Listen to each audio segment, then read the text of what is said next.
Ini sampun Pak.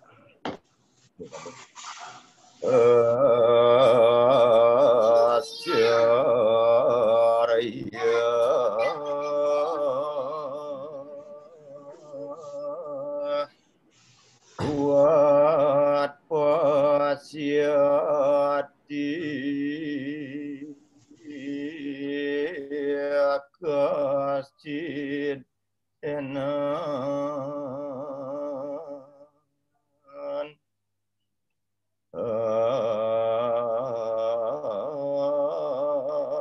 ascariyawat wadati data iwa canya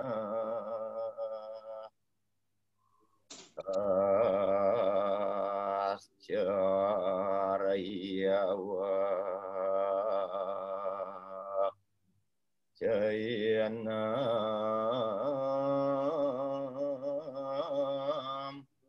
anyak serenuati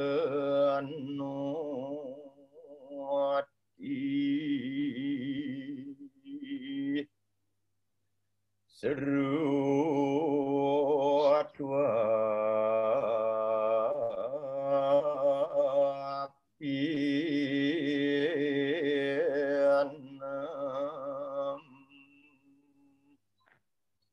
wedana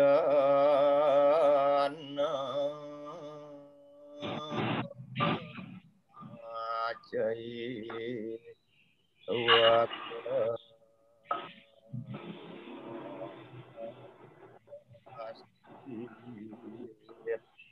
Anika hanya contoh orang seruduk yang biasa dipakai oleh ketua kita di Bali.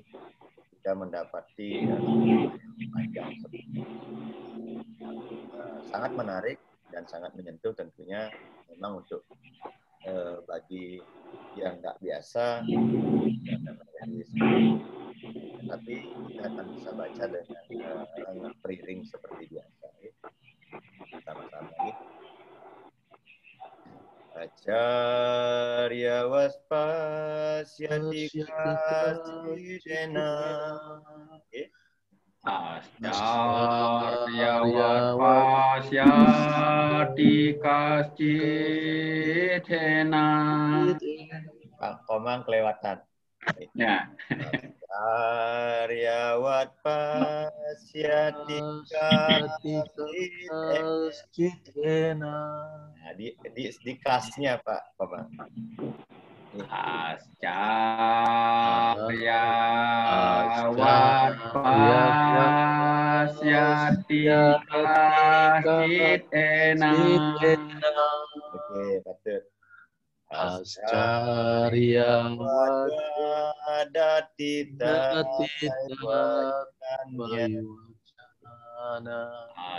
Ascarya wadwadati tait wacanya. Ascarya wadwadati tai wacanya. Ascarya wadwadati tait wacanya. Kali ke baris yang pertama. Ascarya wakcainam anyak srenoti. Ascarya wacainam anyas renoti. Srutwa yenam wedana caiwa kasti. Wapienam wedana caiwa kasti. Bersama. Jadi kita akan pakai dua pola. 1, 3, 2, 4. Ada yang melihat sang jiwa sebagai sesuatu yang mengherankan. ada yang menjelaskan. Jadi what itu ada yang melihat dari kata what, kemudian wad itu kata-kata. Jadi ada yang melihat jiwa itu sebagai sesuatu yang mengherankan. Ada yang melihat, ada yang menjelaskan Chania ini jiwa itu sebagai sesuatu yang mengherankan. Ascarya wat China manya serenoti, dan yang lain ada pula yang mendengarkan. Jadi seru noti ini dari kata srawanam, jadi mendengarkan. Jadi ada juga yang mendengarkannya sebagai sesuatu yang mengherankan. Srutwa pienam wedana caiwa kasit. Sedangkan yang lain setelah mendengar pun tetap tidak dapat mengerti perihal sang jiwa ini. Jadi ya, pada sloka niki kita diajak bahwa sesungguhnya kalau mengacu kepada penjelasan penglingsir kita di Bali, bahwa sang jiwa ini tan kagarhite dening manah muang indriya. Jadi tidak bisa dianalisa, didescribe, didekati dengan pikiran dan semua indria yang kita miliki. Nah, ini penjelasan singkat oleh leluhur kita di Bali di dalam tatu seperti ini, bahwa itu sang yang dewasa, sang yang siwa atma, ya, dan sang yang parama atma itu tan kagrahita dening manah muang indriya. Jadi tidak bisa didekati, dianalisa, dijelaskan dengan pikiran atau indria. Tentu indria yang dimaksudkan di sini adalah ke-10 indria kita, baik panca karmendriya maupun panca budi indriya. Sedemikian halusnya, sedemikian posisi jiwa itu dalam diri kita. Hanya saja di tengah masyarakat sering kita dengar, oh orang itu sakit jiwa gitu. Jadi bagaimana orang itu bisa menjelaskan, oh itu dibilang sakit jiwa, jangan-jangan itu sakit mental atau sakit, sebenarnya yang sakit siapa, jiwanya, rohnya, atau mentalnya, atau emosinya. Tapi secara umum orang kita mengatakan orang yang bodoh nih atau yang gila itu sebagai orang yang sedang mengidap gangguan kejiwaan. Padahal kita tahu jiwa itu adalah sesuatu yang tidak pernah mengalami kondisi seperti itu. Tapi kita secara kebiahuyah menyebut di tengah masyarakat sebagai sakit jiwa dan lain sebagainya. Niki mungkin nanti perlu bersama-sama kita memiliki sudut pandang apakah ketika orang itu mengalami gangguan psikis, mental dan emosi, kita sebut sebagai orang yang gangguan jiwa atau justru gangguan mental atau gangguan emosi atau gangguan psikologis dan lain sebagainya. Ini hanya perlu kita pahami bersama-sama. Nah, penjelasan dari sloka 29 ini, Bapak Ibu sareng sami dapat kita maknai demikian. Giring berikutnya, Haji.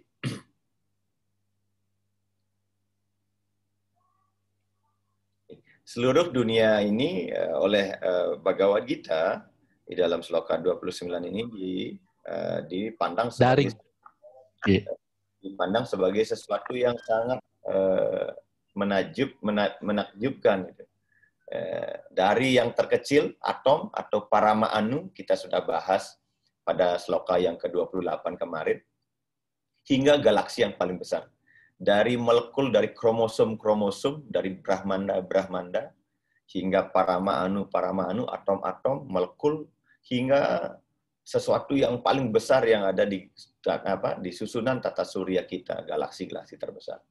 Nah, karena semuanya adalah ciptaan, ya kita meyakini bahwa segala sesuatu adalah ciptaan Tuhan.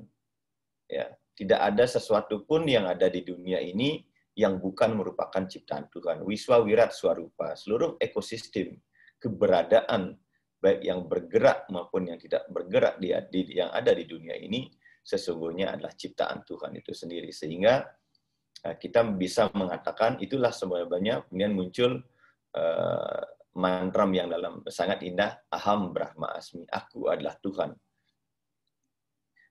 Tentu dasar ini ialah menjadi pemikiran karena seluruh keberadaan yang ada di dunia ini sesungguhnya adalah ciptaan Tuhan yang sangat menakjubkan itu. Bahkan dalam setiap esensi kehidupan selalu di dalamnya terkandung memiliki guna, memiliki swadharma, atau memiliki kapasitas untuk mereka ada di dunia ini. Termasuk juga misalnya saat ini ketika kita mengalami pandemi virus COVID. Di satu sisi kita mungkin akan menjadi, ada orang sebagian besar mengutuk keberadaan COVID ini, mengapa harus ada sehingga banyak membatasi aktivitas manusia dan lain sebagainya. Tapi dengan COVID ini mengajarkan kita misalnya paling tidak yang saat ini oleh pemerintah 3M misalnya, menggunakan masker gitu misalnya. Itu bagi sudut pandang spiritual akan sangat bermanfaat bagaimana kemudian manusia kita tentunya di umat Hindu diajarkan untuk belajar mone, ya, belajar mengendalikan bicara. Ya, dengan pakai masker tidak semata-mata agar virus tidak masuk atau kita tidak menyebarkan virus, paling tidak kita bisa belajar untuk mengendalikan bicara kita, mana yang boleh kita bicarakan, mana yang tidak boleh kita bicarakan. Mencuci tangan misalnya, kemana-mana harus cuci tangan dan sebagainya. Paling tidak kita sudah setiap hari diingatkan untuk membersihkan tangan kita, untuk tidak melakukan hal-hal yang tidak baik atau yang bertentangan dalam kehidupan kita. Itu harus kita ambil nilai positifnya. Dengan cara mencuci tangan, tidak saja menghindarkan kita dari virus, tetapi juga itu juga bermakna pesan rohani agar kita senantiasa melakukan sesuatu dengan tangan yang dharma, agar nanti apa hasil kerja kita itu mendatangkan kebahagiaan dan kerahayuan. Menjaga jarak, ya, ini tentu juga penting. Secara rohani bisa kita maknai menjaga jarak. Kita harus bisa memilih dengan siapa saya harus bergaul agar saya bisa memperbaiki kualitas kehidupan saya. Tentu kita akan memilih pergaulan dengan siapa saya harus bergaul. Jadi saya kira itu pesan-pesan keberadaan itu yang saya katakan bahwa makhluk yang paling kita benci sekalipun di dunia ini ternyata datang ke dunia untuk mengajarkan kita tentang guna dan dharma. Yang ini harus kita renungkan bersama-sama. Ya, di bunga mawar itu sangat kecil, tapi menakjubkan.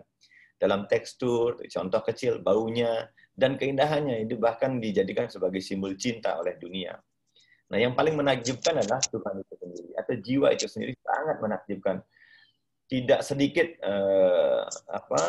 teologi, tidak sedikit sastra yang kemudian membahas tentang siapa Tuhan itu, di mana Tuhan itu, bagaimana bentuk Tuhan, bagaimana rupa Tuhan, bagaimana sifat Tuhan, sampai detail rigid, sampai sejauh itu kitab-kitab agama yang ada di dunia ini yang ingin menjelaskan Tuhan, toh juga sampai hari ini tidak ada satupun literatur yang kemudian itu bisa menjangkau, menjelaskan secara komprehensif siapa Tuhan itu dan siapa jiwa itu.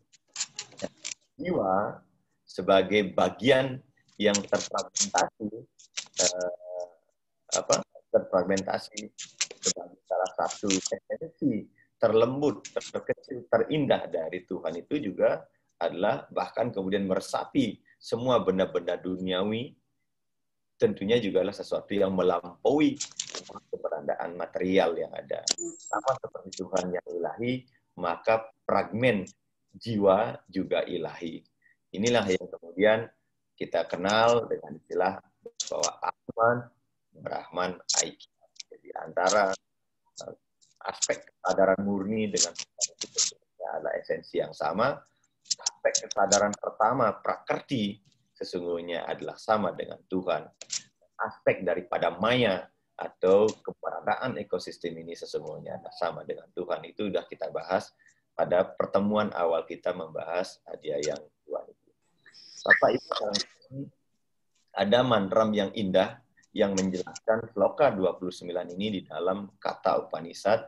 Nanti Bapak-Bapak silakan kalau punya bukunya, punya kitabnya, kata Upanishad, mandala yang pertama, sukta yang kedua, mantram yang ketujuh, ini juga dijelaskan sangat indah demikian. Sravanaya-pi Srinawanto piba khavoyam navidyu Ascaryo wakta kusalosya labdas caryo jenataku salanusta. Jadi seorang guru yang sadar tidak sangat jarang, nah ini ya, ini yang harus sering-sering kita lakukan. Jadi seorang guru yang sadar diri sangat jarang memiliki kesempatan untuk mendengar penjelasan tentang ilmu realisasi diri. Dan guru semacam itu bahkan mungkin lebih langka ketemukan. Jika dengan keberuntungan yang besar, kesempatan itu muncul dengan sendirinya, siswa yang dapat memahami topik ini adalah pribadi yang sangat langka. Kita saat ini, Bapak Ibu Sarang Sami, adalah kalau saya berani mengandaikan bahwa kita sesungguhnya adalah murid yang sangat beruntung, walaupun kita hidup di zaman Kali-yuga, di zaman Edan orang bilang, tetapi kita diberikan kesempatan untuk membelajar bersama-sama, ya, mendengar bersama-sama penjelasan tentang hakikat daripada siapa jiwa itu, siapa diri kita yang sesungguhnya.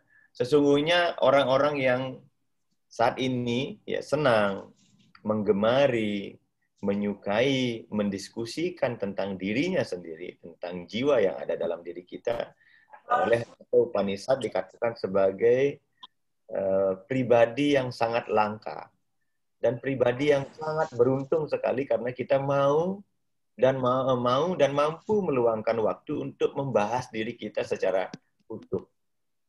Ini yang harus kita syukuri karena banyak juga di antara kita yang a priori ketika ada orang-orang yang kemudian membahas, menjelaskan, mendiskusikan tentang hakikat kesejatian diri kita. Kita lebih senang, lebih tertarik kalau kita membahas sesuatu yang bukan esensi kita. Nah, teman-teman yang ada di ruangan ini adalah pribadi-pribadi yang terberkati oleh ide Sang Hyang Widiwasa. Karena kita diberikan kesempatan untuk mengakses diri kita. Ini yang harus disyukuri. Gitu. Ya walaupun yang katakan, ya mungkin akan banyak guru nanti, akan banyak pewarta dharma yang lainnya nanti akan menjelaskan kita sebagai pribadi yang diberi kesempatan oleh Tuhan, tentu kita tidak boleh menyia-nyiakan kesempatan ini. Apalagi kita sudah sering mengatakan bahwa hidup ini sedemikian singkat. Bahkan oleh salah tamu saya dikatakan bagaikan kilatan petir. Orang Jawa mengatakan seperti orang ngombe ing sampiran atau seperti orang yang pergi ke pasar. Hidup kita sangat singkat. Kalau kita tidak menggunakan kesempatan hidup kita ini untuk mempelajari diri kita, bagaimana kemudian nanti kita bisa mengenali diri kita dan akan kita pulang ke bumi wayah gitu. Jadi sehingga di dalam kata Upanishad dikatakan bahwa orang-orang yang menerima penjelasan, memperdengarkan penjelasan, kemudian mendiskusikan tentang hakikat dirinya, sesungguhnya adalah mereka pribadi-pribadi yang sangat langka dan pribadi-pribadi yang terberkati. Walaupun mungkin melalui diskusi kecil ini kita tidak bisa mencerapnya 100%, paling tidak dari 100% kita mencerap 2% atau kurang atau lebih. Nanti dalam pertemuan-pertemuan berikutnya dengan orang lain tentu kita akan mencerapnya lebih banyak. Tetapi paling tidak kesempatan ini kita gunakan sebaik-baiknya untuk mencerap itu. Yang kiranya ke pesan pendek dari Loka 29. Sehingga oleh karena itu seorang guru, ya, jadi seorang guru atau siapapun mereka yang mau meluangkan waktunya, mencoba untuk menjelaskan hakikat ini, ya walaupun misalnya telah diupayakan bersungguh-sungguh, ya walaupun kemudian sebagian besar dari orang itu tidak tertarik terhadap ilmu jiwa ini, saya kira kita yang ada di ruangan ini tidak perlu merasa berkecil hati, tidak perlu merasa a priori juga gitu. Jangan sampai nanti kita yang sudah berdiskusi sampai bab kedua niki kemudian memiliki pemahaman, pemikiran atau hati yang kemudian a priori terhadap sesuatu yang sifatnya paling esensial dalam kehidupan kita. Tiang kira nike pesan tiang dari mengutip kata Upanishad dari untuk menjelaskan sloka yang ke-29 ini. Karena tadi di sloka dikatakan banyak orang yang sudah menjelaskan, banyak orang yang sudah membicarakan, banyak orang yang sudah menjelaskan, tetapi memang sedikit yang kemudian berminat untuk mengenali dirinya. Nah, kita yang ada di ruangan ini semoga yang sampai pagi ini ada 24 orang yang bergabung. Semoga kita semuanya memiliki semangat yang sama untuk mengenal diri kita lebih jauh. Tiang Kiranike dari Titiang. Kemudian di sloka yang ke-30, ini kembali sloka pendek. Bapak Ibu sareng sami, kita bisa baca bersama-sama sloka yang pendek niki.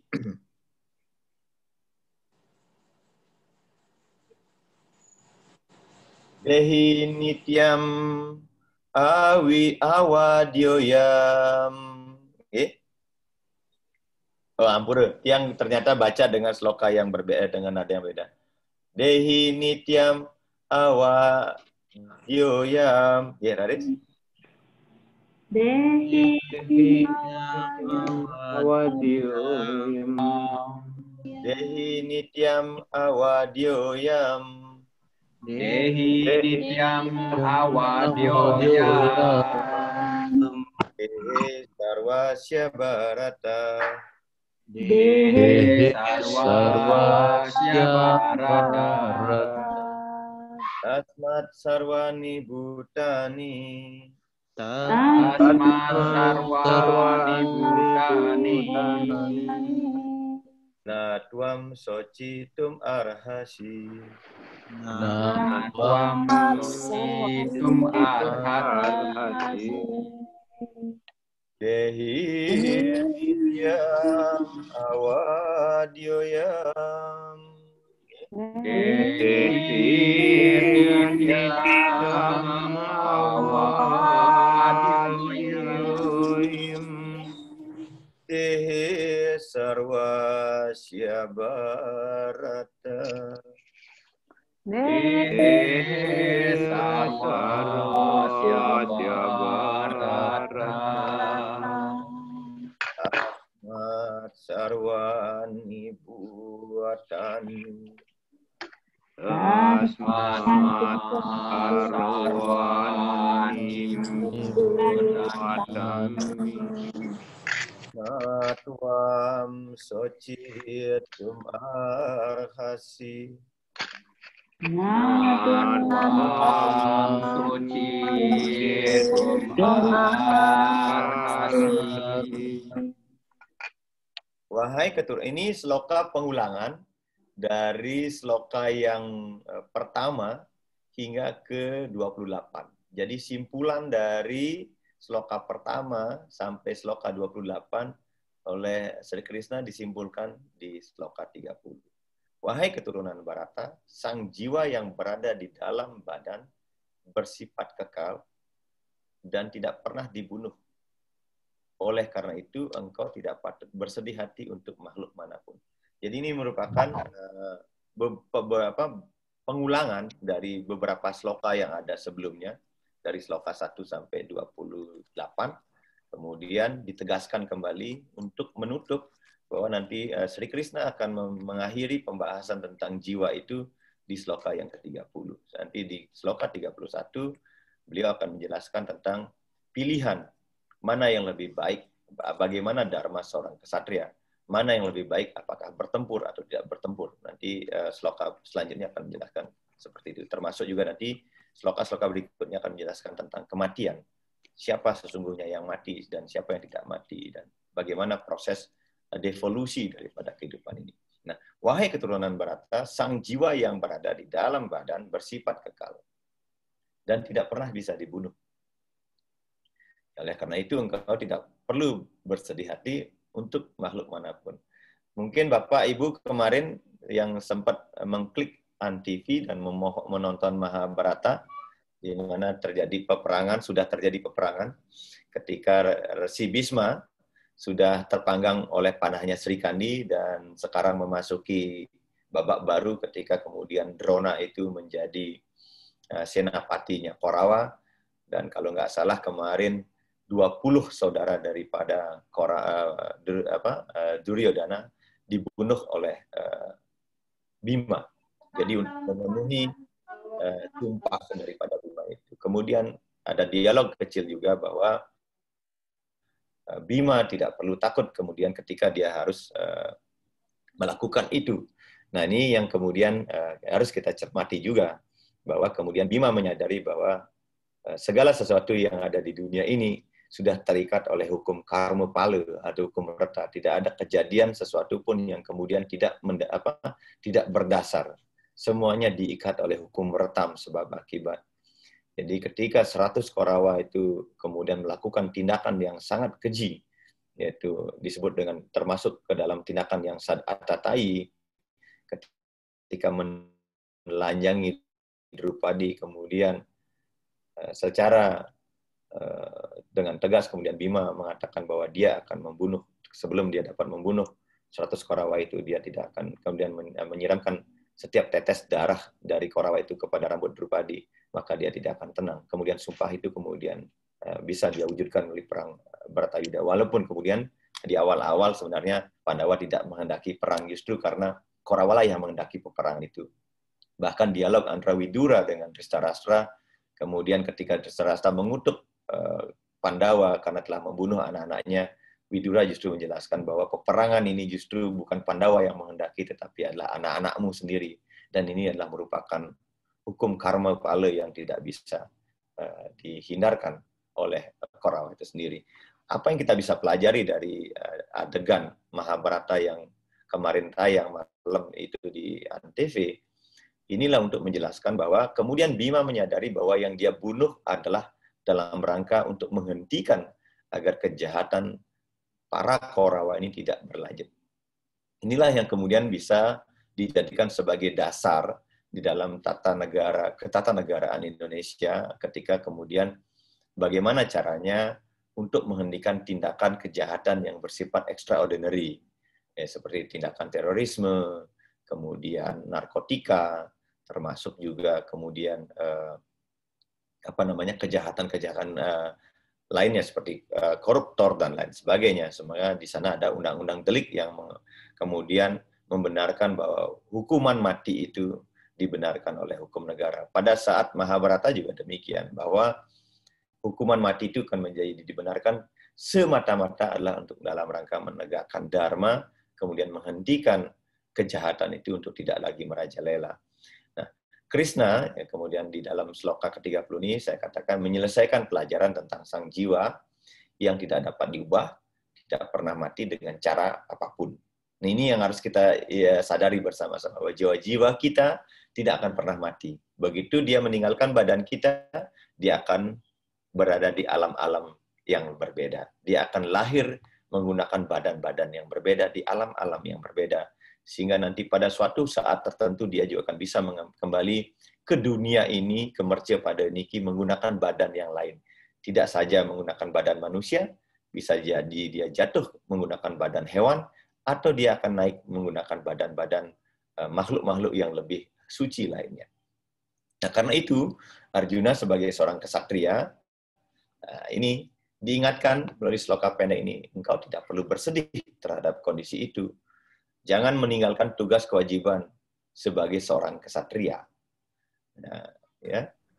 Karena takut bahwa kakek dan gurunya Bhisma dan Drona akan mati dalam perang. Kan ini yang menjadi ketakutan terbesar Arjuna adalah ketika dia harus membunuh kakeknya dan gurunya sendiri. Ini kalau dalam pandangan Hindu kan dibilang maha pataka, karena membunuh guru sendiri dan membunuh kakek saudara sendiri, orang tua sendiri. Nah, berdasarkan sloka ini, seseorang harus percaya bahwa ada sang jiwa selain dari badan jasmani kita.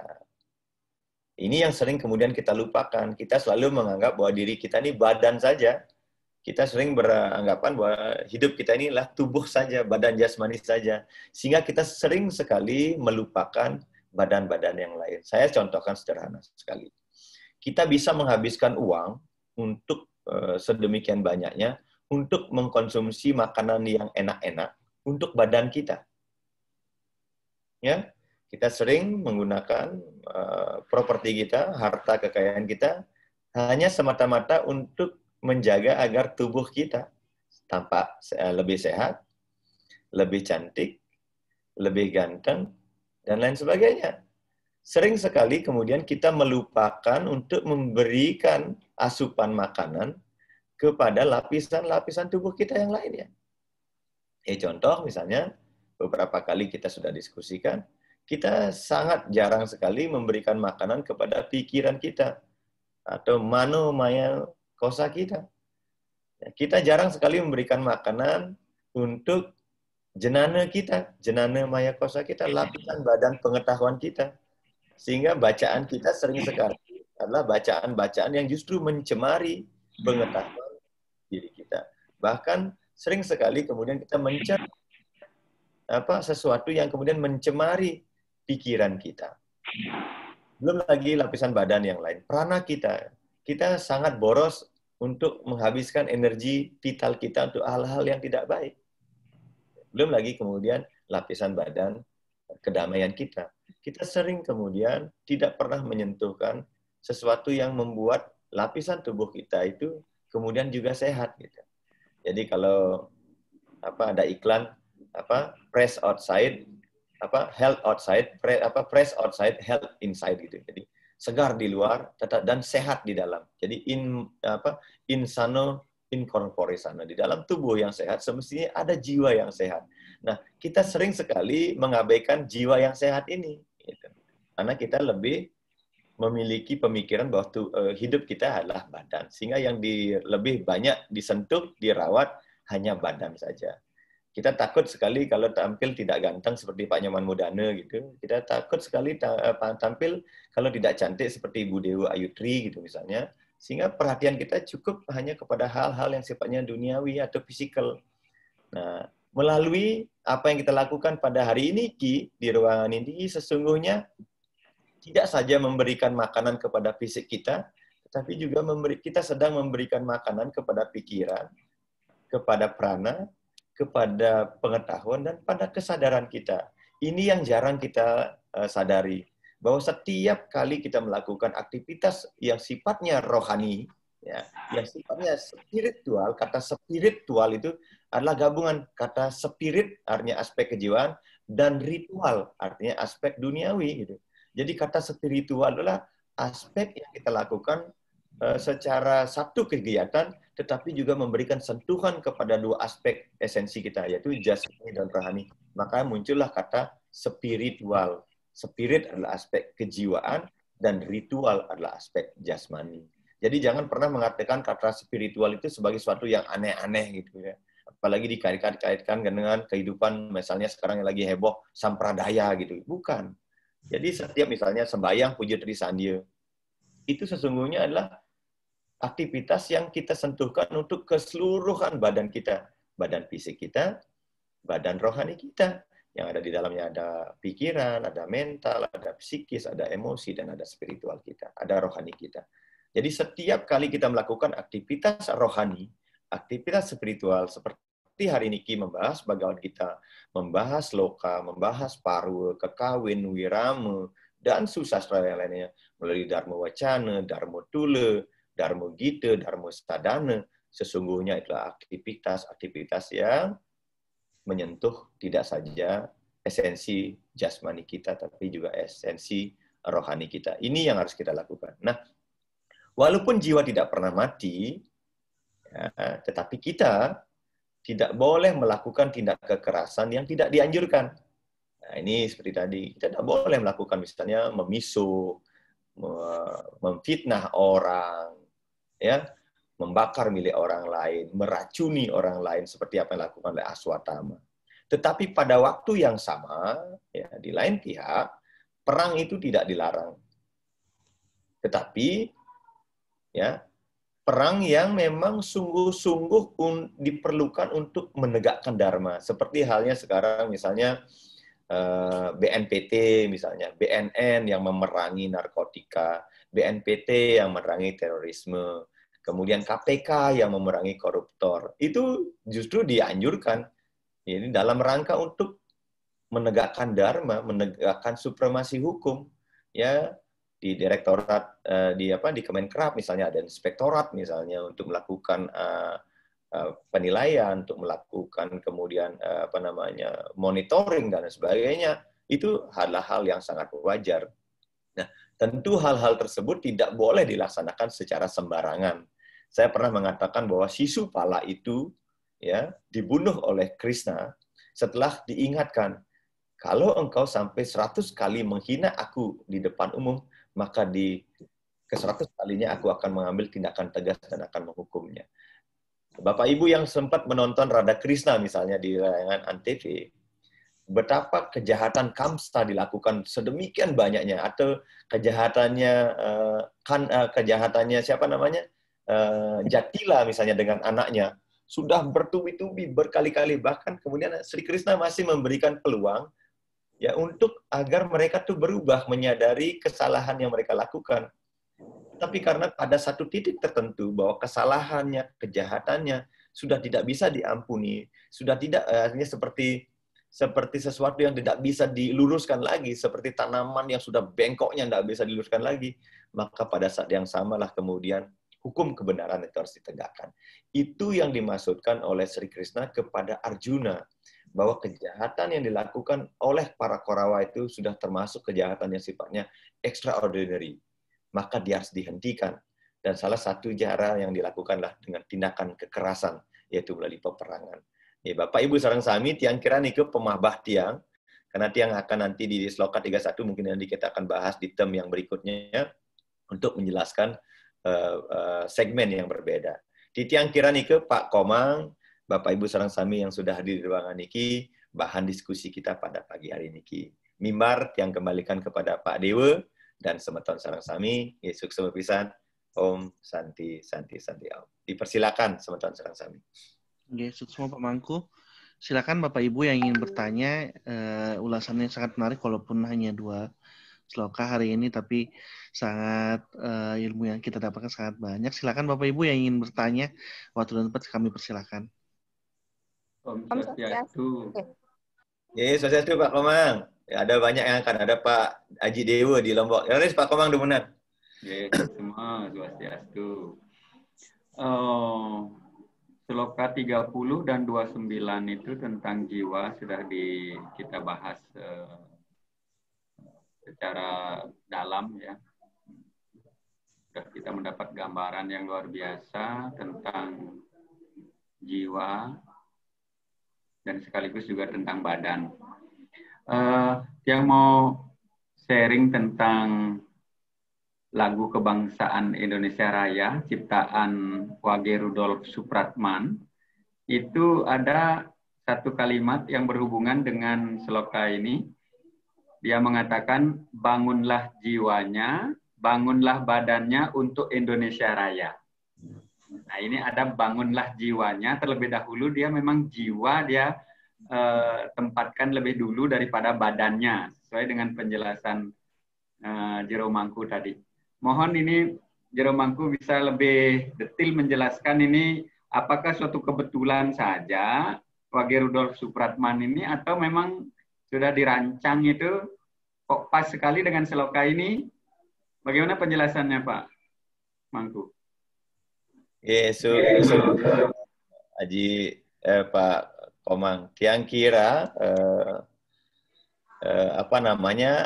lagu kebangsaan itu kan bangunlah jiwanya, bangunlah badannya. Tiang kira ini kan ingin mengajak bahwa, saya contohkan begini, mungkin kita nggak sadar bahwa ketika kita melaksanakan puji trisanya, begitu kita bilang asana, tangan kita seperti niki, dan tangan kiri kita yang ada di bawah, tangan kanan kita yang ada di atasnya. Ini namanya dhyana mudra. Ketika kita bilang asana, kita mengambil sikap namanya dhyana mudra. Tangan kiri di bawah dan tangan kanan kita di atas. Ya, kalau saya bawa kepada konsep Patanjali Yoga, tangan kanan ini adalah simbolisasi dari Panca Brahma atau Panca Karmendriya. Ini yang jempol kanan kita sa, ini ba, kemudian ini ta, ini a, di tengah ini i. Dengan tangan kiri kita adalah panca aksara. Na, ma, na-nya ini, na, ma, siwaya. Jadi ini panca karmendriya yang kanan, sedangkan yang kiri adalah panca budi indriya. Budi indriya artinya sesuatu yang sifatnya sensorik atau lebih halus atau lebih murni. Sedangkan karmendriya adalah sifatnya material atau badan. Atau sifatnya yang duniawi. Kenapa yang rohani yang harus menyangga duniawi? Ini simbolisasi bahwa artinya apa? Bahwa untuk bisa hidup seimbang di alam semesta ini, maka kehidupan rohani prosentasenya harus lebih kuat dibandingkan dengan jasmani. Ini baru manusia itu akan bisa hidup dengan baik gitu. Itu artinya. Makanya orang Bali kalau nunjuk dengan tangan kanan nggak apa-apa, tapi kalau nunjuk dengan tangan kiri itu bahaya. Dan yang paling aneh, yang paling bisa membersihkan kotoran yang paling kita inilah tangan kiri kita, bukan tangan kanan. Mecebok misalnya, tangan kiri kita yang ngoncengin, bukan tangan kanan. Artinya apa? Hanya yang panca aksara, nama siwaya atau yang budi indriya inilah yang kemudian bisa membersihkan kotoran dalam tubuh kita. Itu sebabnya ketika kita ngambil sikap dhyana mudra, panca bundri indriya kita yang menyangga panca karmendriya kita. Rohani artinya porsinya harus lebih besar dibandingkan dengan jasmani. Sehingga hidup kita itu bisa normal dalam kehidupan dunia ini. Itu artinya Pak Komang. Itu mengapa bangunlah jiwanya, bangunlah badannya. Artinya jiwa itu harus lebih, itu sebabnya dalam Pancamaya Kosa, Anamaya Kosa, itu hanya satu lapisan tubuh saja, yaitu lapisan tubuh fisik. Tapi yang 4, Manomaya Kosa, Pranamaya Kosa, Janana Maya Kosa, dan Ananda Maya Kosa itu menyangga lapisan tubuh kita yang lebih dalam. Artinya apa? Bahwa esensial kehidupan kita jauh lebih besar harusnya adalah kehidupan yang sifatnya rohani untuk bisa agar tubuh ini lebih sehat di dunia ini. Kita yang kira nih Pak Komang penjelasan dia ini. Sukses Pak Komang. Ternyata luar biasa sekali ya. Suksema Jermanku. Puas. Laris Pak Dewa, itu ajen di tiangnya ring Lombok. Niki beliaunya ilmunya banyak nih sepelannya. Nah, Swastiastu, sareng sami. Swastiastu. Ampura banyak ilmunya sampai lupa semua gitu. Niki nanggapi dumun dari Pak Komang Mahawira memang cukup inilah menggelitik ya. Singkat saja untuk tanggapan ke Pak Komang Mahawira.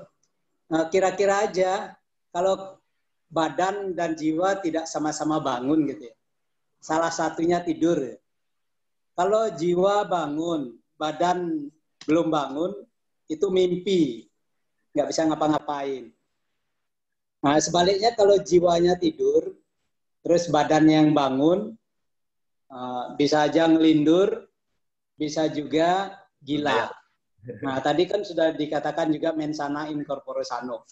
Nah, kira-kira ke situlah bisa dikaitkan pada keseimbangan antara bangun jiwa dan bangun badannya.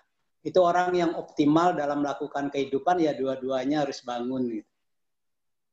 Niki terkait dengan sloka 29, bahasa yang tiang tangkap di sana itu kan mengherankan. Jadi orang mengatakan, orang melihat, tetap saja dirasa mengherankan. Di sini ada sen bahwa otak kita itu memang tidak cukup mampu untuk mencerna tentang jiwa.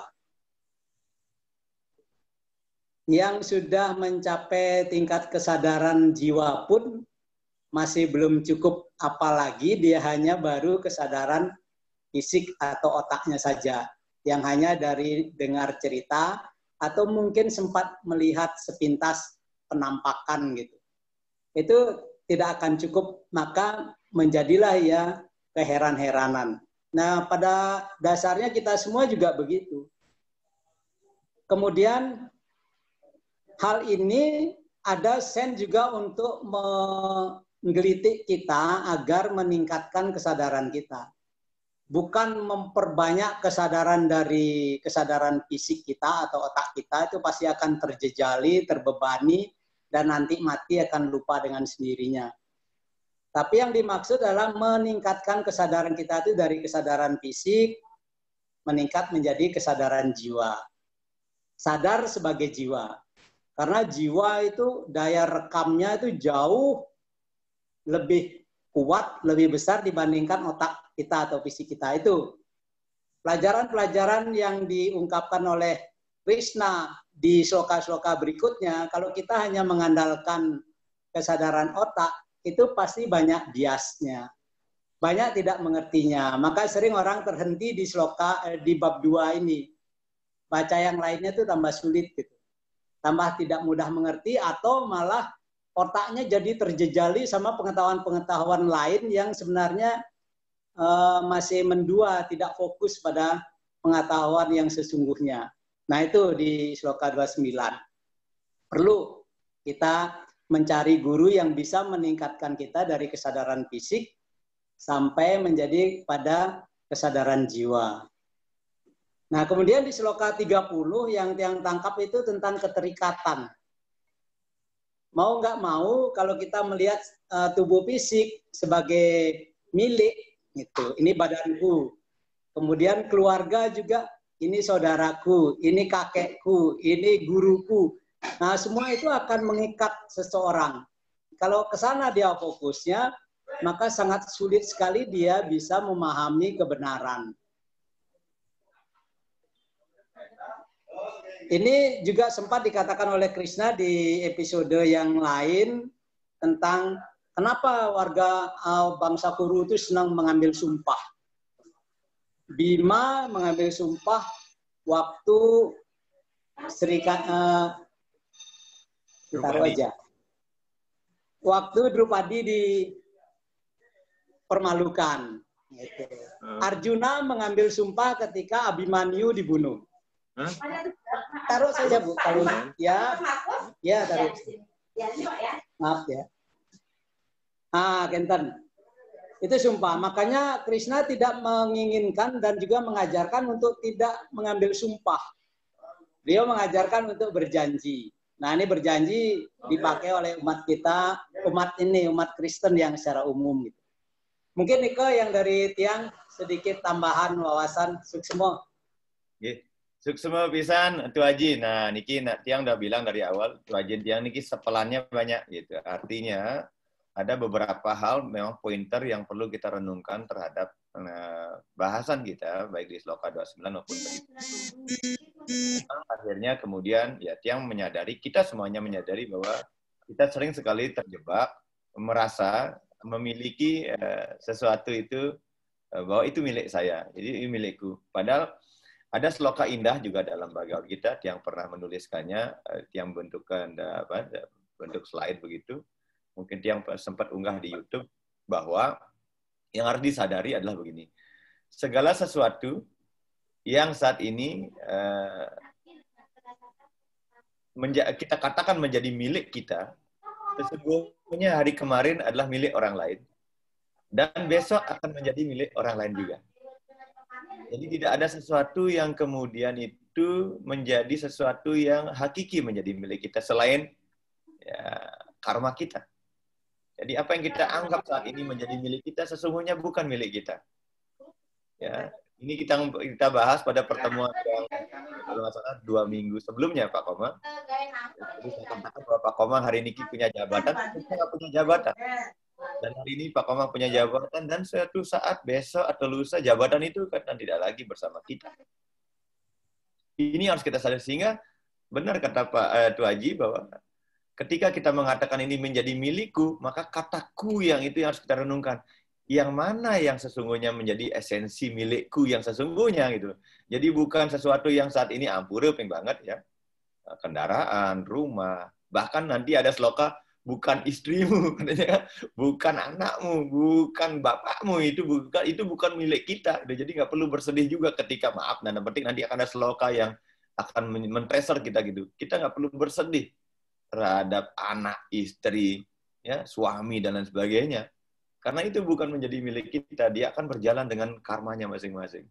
Ya bolehlah, itu, tapi nanti kita akan bahas di term yang berbeda.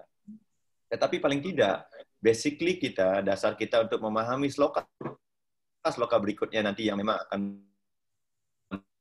kehidupan nyata kita, ini yang harus kita miliki bersama-sama dulu.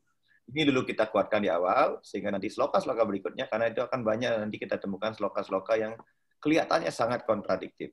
Ya, apalagi ya banyak sloka-sloka seperti ya sloka yang lagi booming saat ini. Ya. menyembah dewa, kembali ke dewa, nyembah leluhur, kembali leluhur, dan lain sebagainya. Nanti akan banyak sekali kita temukan. Nah, paling tidak, apa yang disampaikan oleh Haji Dewa tadi, memberikan kita fondasi yang sangat kuat, bahwa kataku itu harus menunjuk kepada sesuatu yang lebih esensial dalam kehidupan kita.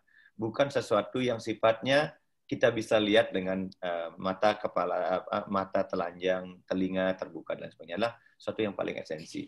Ini yang harus kita renungkan bersama-sama. Ya.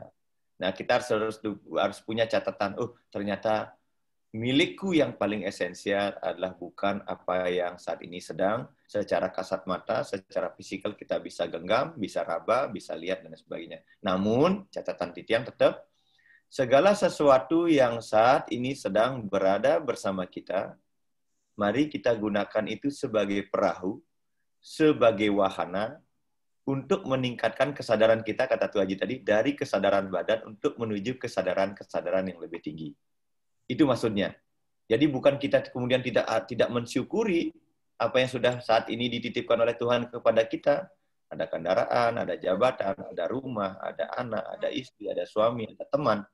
Itu tetap harus kita rawat, harus kita jaga, kita gunakan sebaik-baiknya dalam rangka agar kita bisa melangkahkan kaki kita untuk menemukan kesadaran yang lebih tinggi. Tiang kira nikut yang Tuh Haji Titiang menambahkan mantan menegaskan kembali. Ya, Titiang kira nikut Bapak Ibu sementan serang sami mimbar niki tetap menjadi milik kita bersama-sama.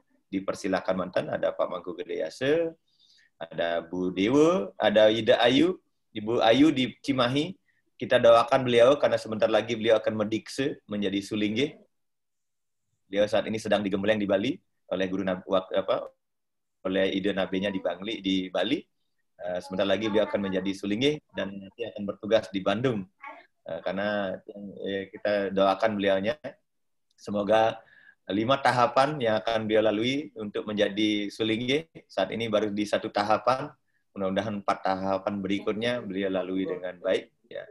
Karena untuk menjadi sulingge tentu tidak cukup ya dengan pengetahuan duniawi, tapi juga pengetahuan yang sangat rohani, apalagi berkaitan dengan kesulingihan. Kita doakan beliau yang Ida Ayu Dewi Suciani, ya. Beliau juga penggiat Bhagavad Gita di Cimahi. Beliau juga ngayah di Pura Lokonate Cimahi sebagai Pinandita, guru peseraman juga gitu. Kita doakan beliau untuk bisa menjadi sulinggi. Harapan kita kalau beliau jadi sulinggi, paling tidak pemahaman, pencerahan umat nanti akan semakin banyak lagi. Itu yang kembalikan kepada Pak Dewa dan sementan sarang sami. Dipersilakan. Ada Pak Nyaman Muda yang sudah angkat tangan. Raris, Pak Nyaman. Om Swastiastu, izin bertanya. Oh, nggih. Raris, Bu Made dulu, nggih. Raris, Bu Made. Ya, Jermangku. Niki sangat menarik, nggih. Niki Tiang kebetulan dapat tugas terjemahan untuk mata kuliah Itihasa, kebetulan Jermangku. Kemarin Nike Tiang dikasih naskah, tapi Tiang nggak tahu niki naskah bebas atau naskah bagaimana. Di sana ada statement mengatakan bahwa tentang Mahabharata niki ya, bahwa sesungguhnya yang sangat menginginkan perang Bratayuda itu adalah Krishna sendiri, dan dia menggunakan Pandawa dan Korawa sebagai alatnya. Nah, pada saat Tiang mau terjemahkan itu sebetulnya agak konflik dalam hati Tiang, Kenten. Pertanyaan Tiang, sebetulnya apakah statement tersebut ada Jermangku dalam salah satu sloka di Bhagavad Gita, Ampura Niki, suksema Jermangku? Ya, kalau kembali kepada Itihasa secara terbuka gitu ya, salah satu tujuan atau misinya Awatara Krishna datang ke dunia adalah apa yang dituangkan di dalam adya yang kedua, ya, yada hi dharmasya glanir bhavati bharata.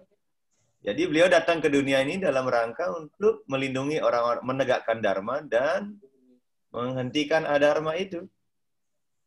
Itu poin penting yang harus kita catat, bahwa kedatangan Awatara datang ke dunia itu dalam rangka untuk menegakkan dharma, melindungi orang-orang saleh, dan kemudian menghukum orang-orang yang jahat. Kalau dari kata itu, maka sesungguhnya Tuhan itulah yang akan menghentikan segala kejahatan yang ada di dunia. Apakah kemudian kita mengatakan bahwa peperangan itu dikehendaki oleh Krishna, tidak. Tapi skenario besar daripada kesemestaan ini, ya desainnya dari sana.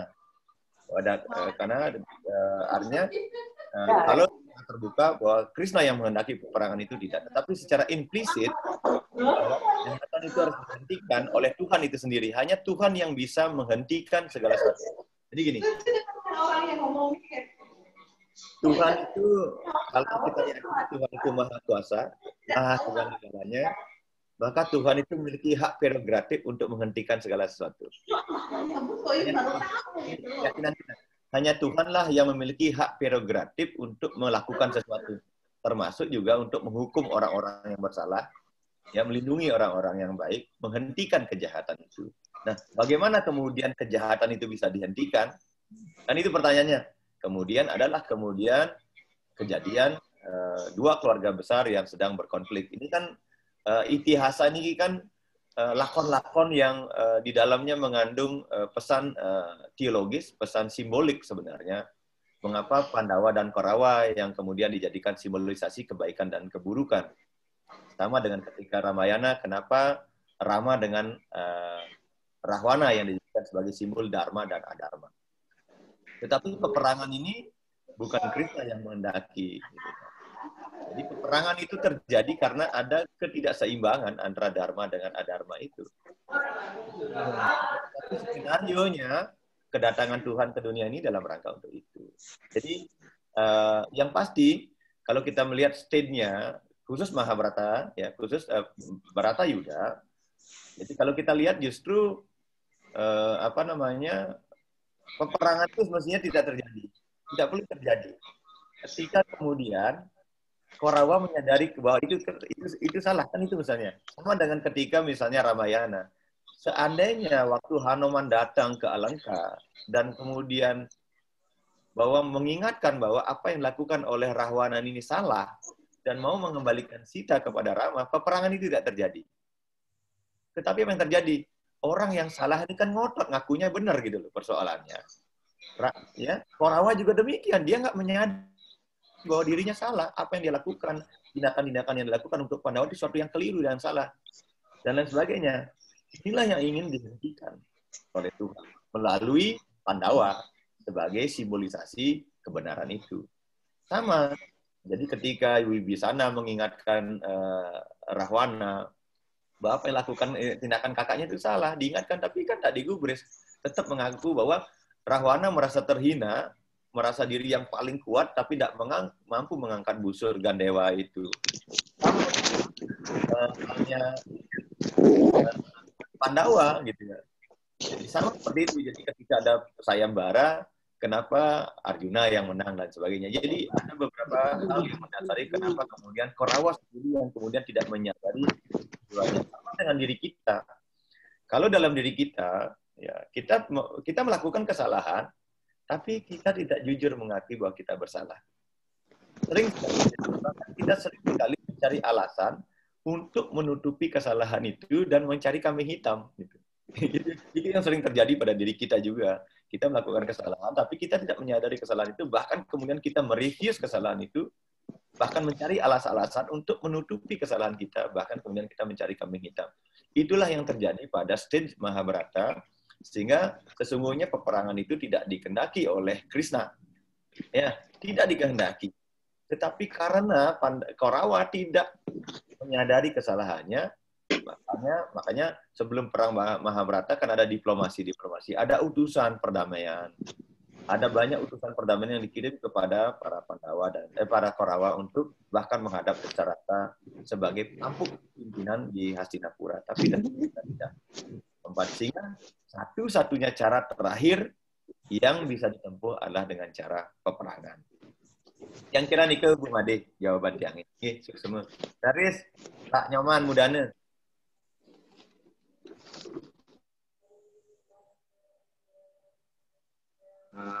Ini semua Pak Mangku talaring sempanda sami Om Swastiastu.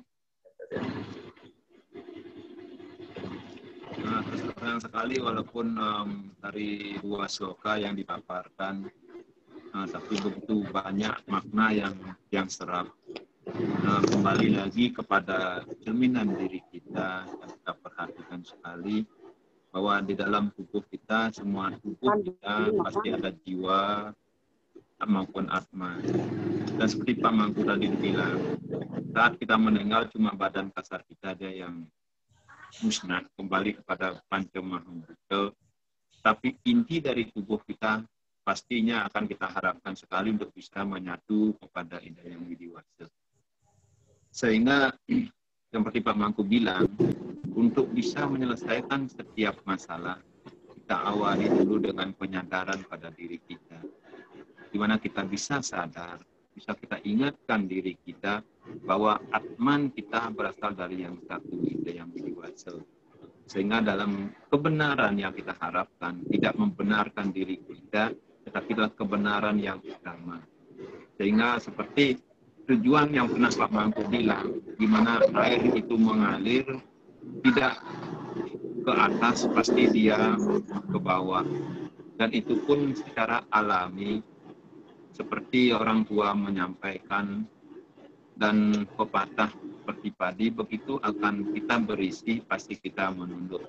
Sama seperti air, kita pun akan mengarah ke bawah seperti bini pertiwi ini. Kan itu Pak Mandungi.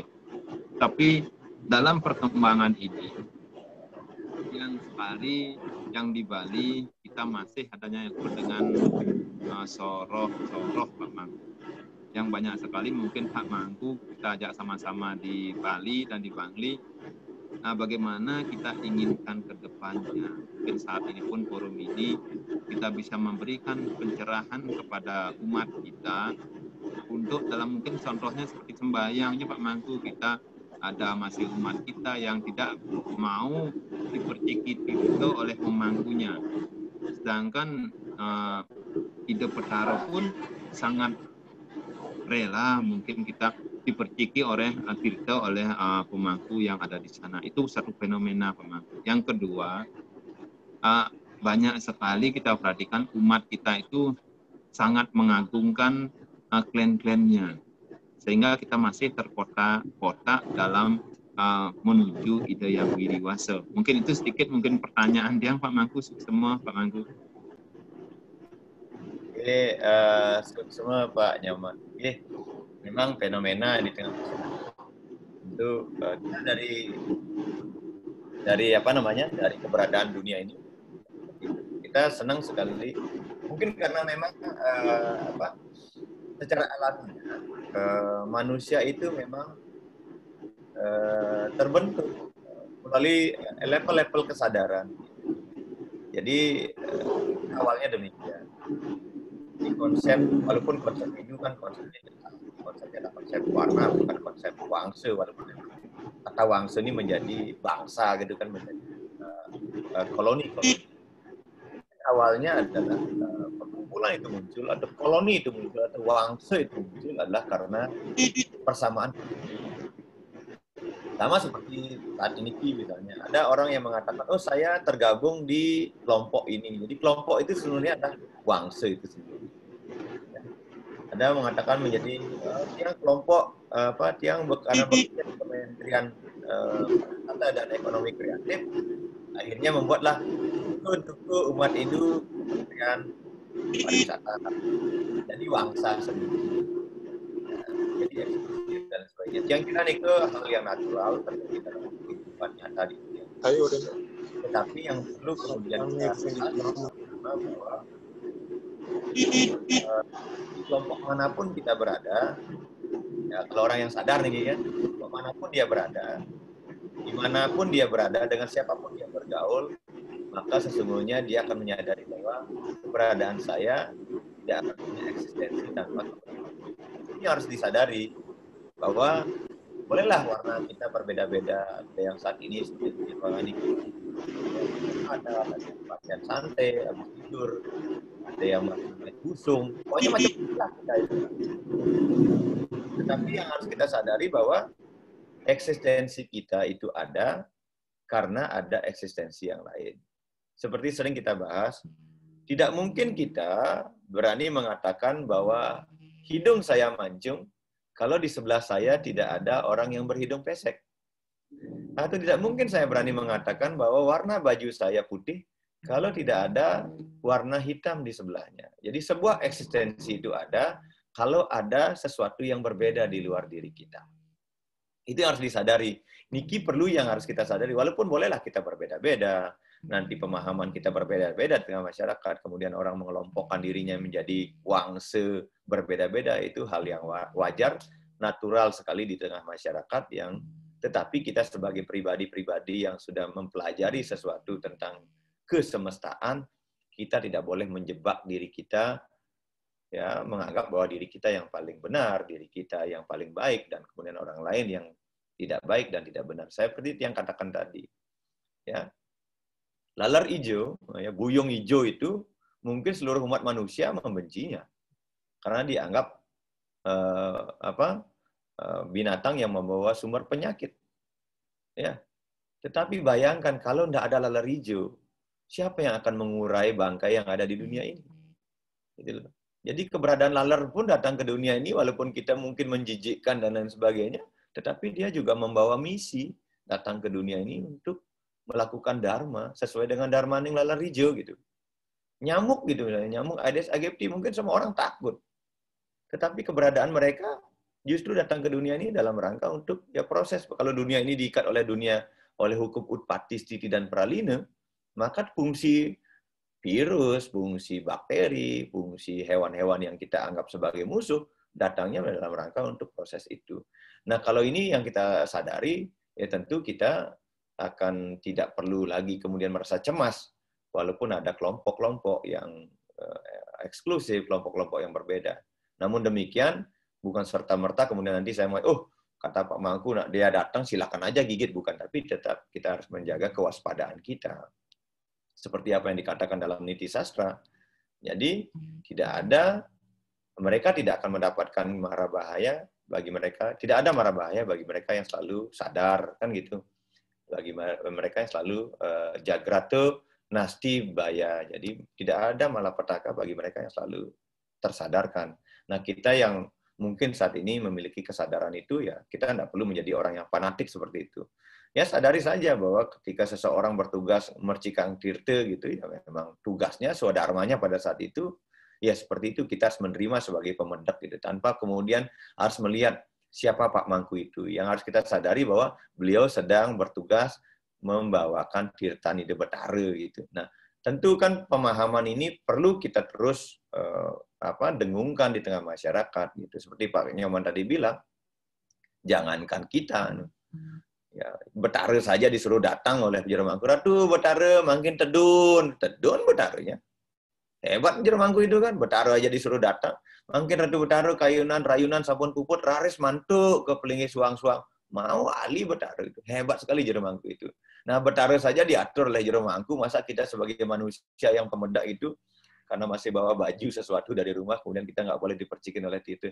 Jangan lihat personalnya, jangan lihat Jero Mangkunya, tapi lihatlah apa yang dibawakan. Itu yang pertama. Ini yang kita nggak sadari. Berdoa gampang sekali. Saya makanya sering katakan, pasti sekali kita berdoa, Om Ano Badrah Kertawoyantu Wiswata.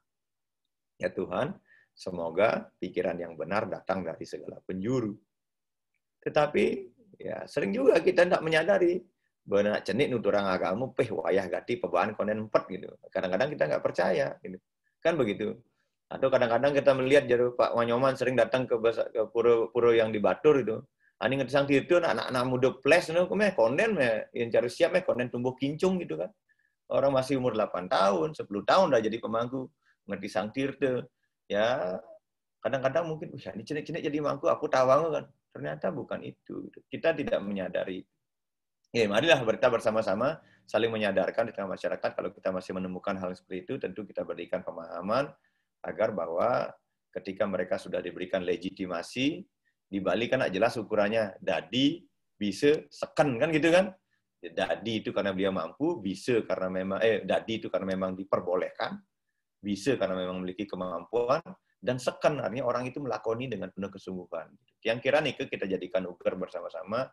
Banyak orang yang bisa tapi sing dadi gitu. Nah, ini juga perlu hati-hati.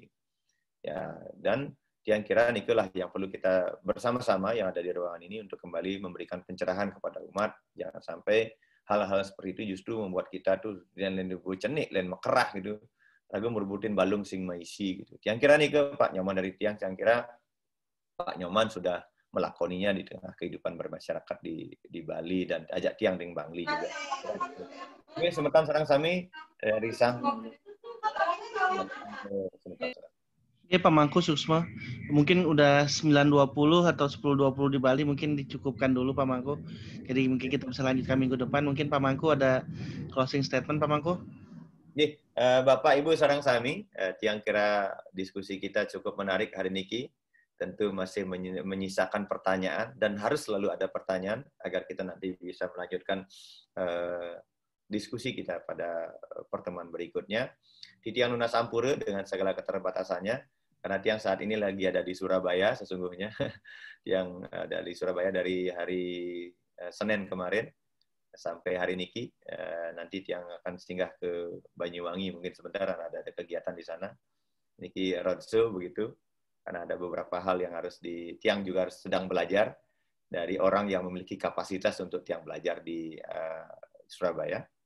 Ya, intinya apa? Bahwa kita tidak boleh berhenti untuk belajar, dan belajar kita perlu dari siapapun juga, karena kebenaran itu seperti para dewa yang ada di 9 penjuru arah mata angin, datang dari segala penjuru dan dibawa oleh pribadi-pribadi yang berbeda.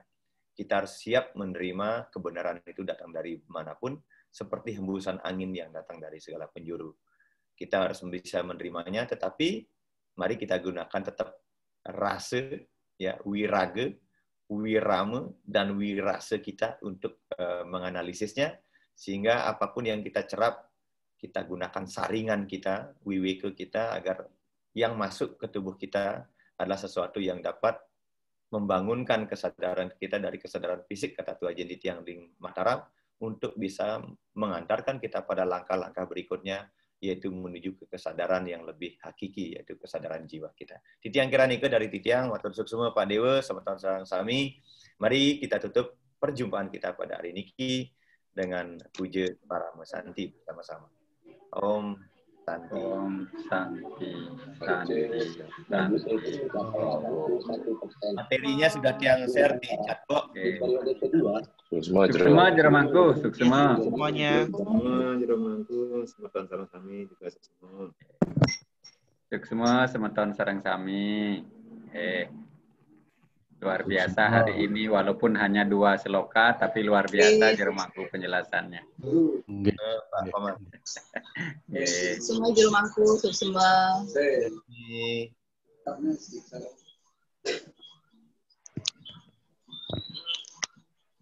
Materinya